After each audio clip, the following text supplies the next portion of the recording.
You know them, you love them, so I'm sure you know what Pembroke Welsh Corgis look like when you see them.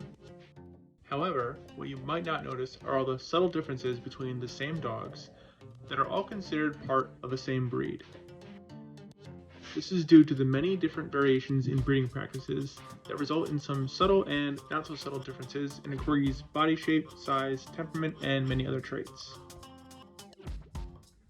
First, let's start with some previous generations of Corgis to establish a baseline of what Corgis looked like before our current generations. This is Crawley Crow Coracle, circa 1956. You can see he has the same basic traits we know and love, like his stocky frame, short legs, and low profile. However, you might notice that his head shape looks slightly different from our modern dogs. In my opinion, this Corgi from the 1950s has a face shape that is much more similar to a German Shepherd, as you can see here. This is just to demonstrate how much the breed of Pembroke Welsh Corgis has changed over time. In fact, Finn, on the right here, came from a breeder that has been responsible for shaping what the breed of Pembroke Welsh Corgis looks like for the last several decades. You can see from other examples of her dogs that she has been crafting a certain look and structure for Corgis that has become the ideal standard. She's been quoted by the American Kennel Club many times because of her breeding expertise. Let's examine the ideal award-winning Pembroke Corgi compared to a dog like Eggnog, who came from Puppy Mill.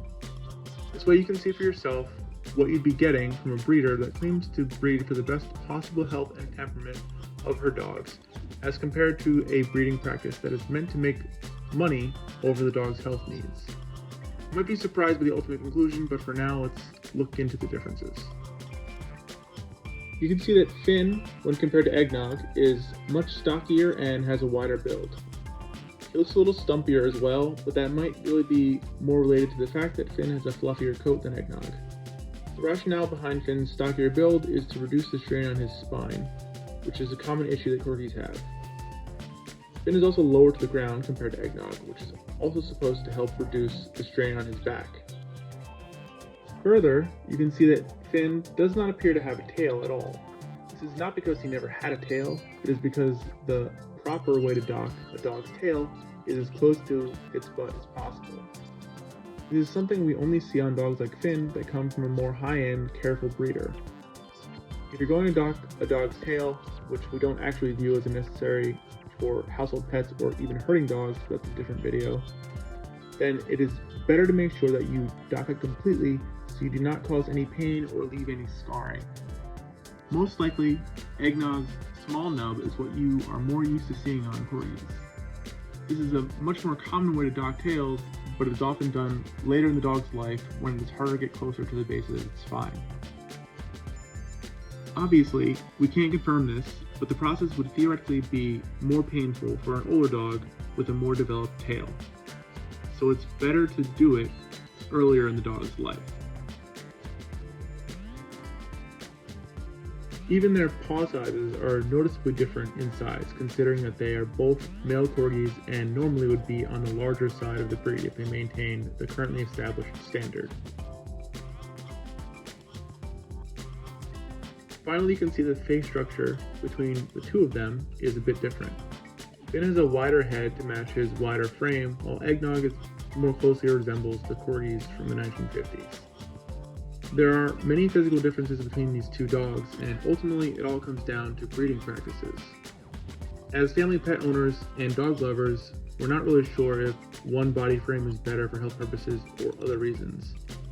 We can, however, say that genetically, Eggnog has this advantage because he is free of both genetic markers that are common among Corgis, which we explained in detail in a previous video.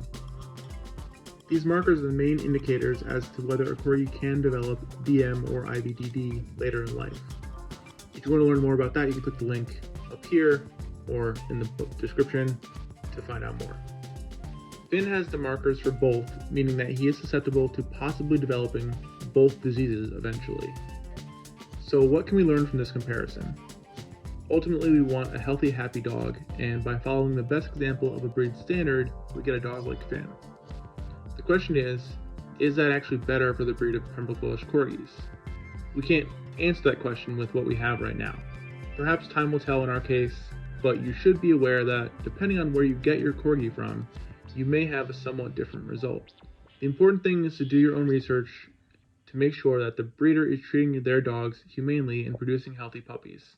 You can also look into rescuing Corgis because they are currently a very popular breed, which means there are often many surrendered to rescues by people that are not prepared for their energy levels, shedding, and other needs.